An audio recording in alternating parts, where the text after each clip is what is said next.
This is not a motivational speech, because what I am about to show you will rewire how your mind responds under fire. You will stop begging for peace and start operating as a strategist in the center of chaos. This won't just make you better at handling emotions, it will make you immune to emotional collapse. And once you cross this line, there is no going back to normal. You become the storm. Before we begin, understand this video is not for entertainment. It is psychological warfare, divided into 3 stages. In part 1, we unveil a mental trick designed for one moment only, the instant before your mind breaks, not after. Not when you're calm, but in the middle of the fall, when most people shatter and only a few evolve. In part 2, the hidden cost will be exposed, the warnings no one tells you about the power you gain when you cross the line. And in part 3, we will show you how to carry that power without losing the last of what makes you human. You have been warned. Either stay until the end, or do not watch at all. Let's begin. There is a moment just before the breaking point, where your mind either shatters or it rebuilds itself mid-fall. This is the moment this mental trick was designed for.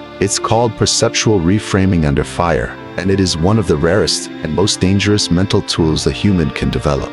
This is not conventional positive thinking. It is not pretending things are okay. It is weaponizing your perception when everything around you is collapsing. Most people, when they are hit with pain, absorb it. They become the pain. They drown in it. But the mind trained in reframing transmutes pain into power in real time. It's not, why is this happening to me? It's, what part of me is being forged by this? It's not, I can't take this. It's, let me see what I become because of this. Your mind doesn't react to the world. It reacts to the story you tell it about the world. Change the story, the output changes. Reframe the experience, and the pain is converted into purpose. This is not suppression, it is transformation. You are not denying the wound. You are giving it a direction. You are not numbing yourself. You are focusing with merciless clarity. This is the rule of inhuman strength. You stop running in circles. You stop playing the victim. You stop begging for life to be easier, and you start demanding that you become stronger in the face of it. And when you realize this, nothing external has power over you anymore, because the battle is no longer about what hits you, but what you do with it. Here are 5 drills to master this mental trick. You do not react to life, you train for it. This technique builds a library of preloaded psychological responses, so when real pressure hits, you have already lived it in your mind. The brain doesn't fully distinguish between a vividly imagined experience and a real one. Imagining high-stress events while you are in a state of calm and stability builds neural familiarity. That familiarity reduces shock, panic, and hesitation when the real event occurs. Pick your emotional weak point: public failure, rejection from someone you admire, betrayal from someone you trust. Then, visualize the strongest version of you meeting that moment. What is their posture? What is their internal dialogue? What emotion do they permit? And what emotion do they bypass? You are training your emotional immune system, so when the pain comes, you do not break. Drill number 2, the strategic pause. We don't prepare for the battle. We become it before it begins. You are triggered. You stop. You say nothing. You do nothing. Not because you are weak, but because you are studying, because you are choosing delayed dominance over immediate reaction.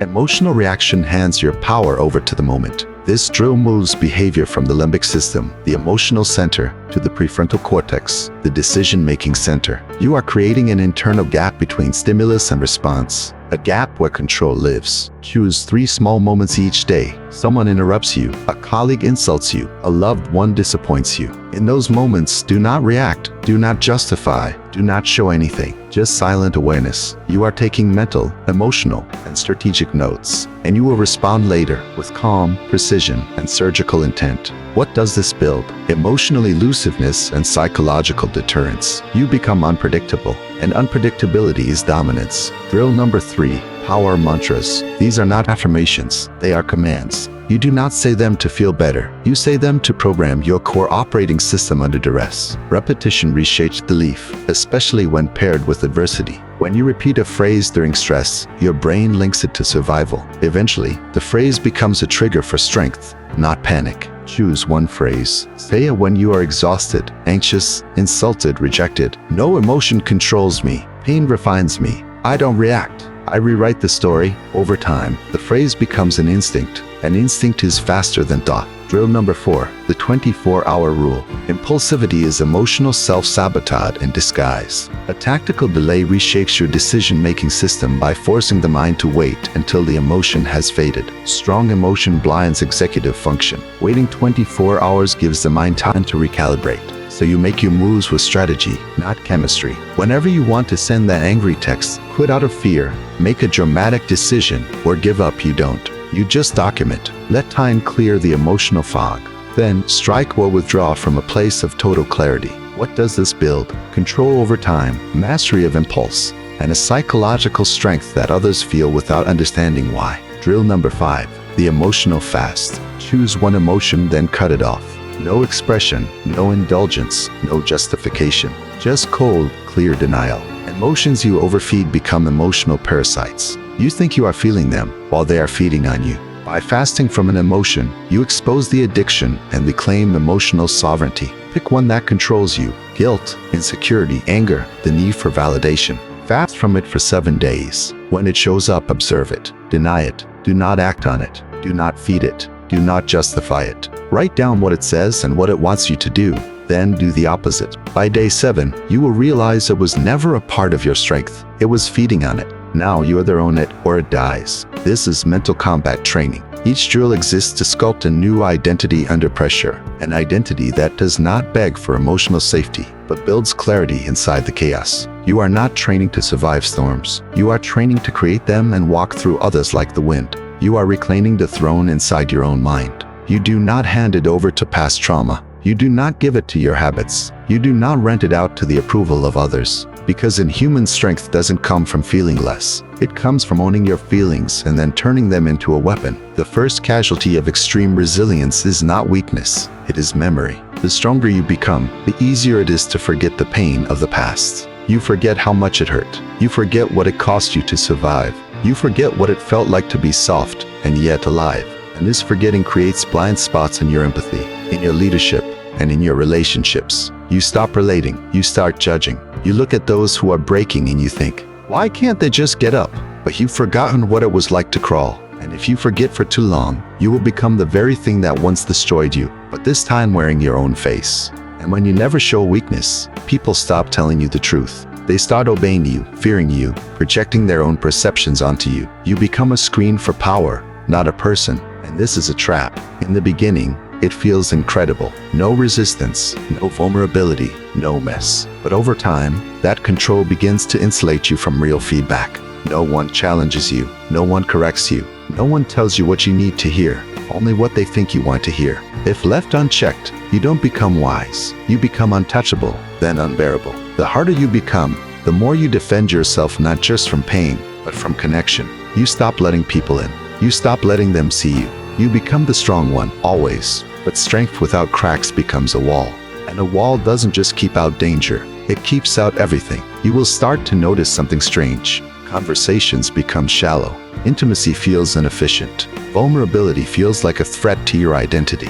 Over time, you will find yourself surrounded by silence. Not because no one is talking, but because you've stopped letting anyone matter. The final war is not external, it is internal.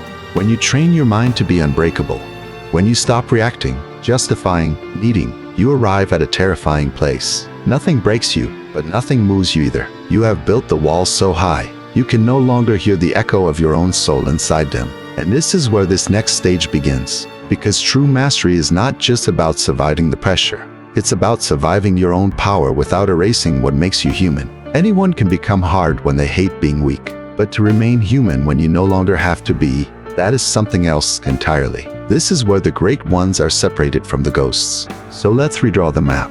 A map that keeps your spine made of steel and your heart intact. You train to bypass your emotions. You redefine pain. You silence your reactions. But here's the truth. Emotion is not the enemy. Unconscious, unlabeled emotion is the enemy. Feelings carry information. And when you kill them completely, you lose the signal, the message in the heart of the chaos. The goal now is to hear without obeying, to feel without collapsing. Let the grief whisper. Let the anger knock. Let the fear speak. But do not hand it the microphone. Do not let it drive the car. You are now the translator, extracting the meaning, not the madness. This is non-negotiable. You cannot be hard everywhere and expect to remain whole. The world will demand your edge, but your soul needs one space where you put down the sword. It could be a partner who sees the real you, a journal where you bleed unique, a meditation where you take off the mask, a moment with your younger self in silence. That space is sacred. It is not weakness. It is a return point, proof that you are still there, underneath the armor.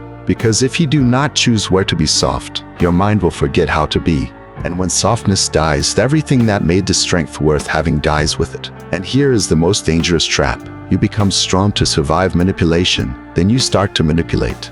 You become silent to avoid chaos, then you use silence as a weapon. You become disciplined to avoid pain, then you start inflicting that same pain on others who have not yet earned their scars. And the danger is to become the thing you were trying to survive, but this time with your face and your voice and calling it self-growth. So check yourself.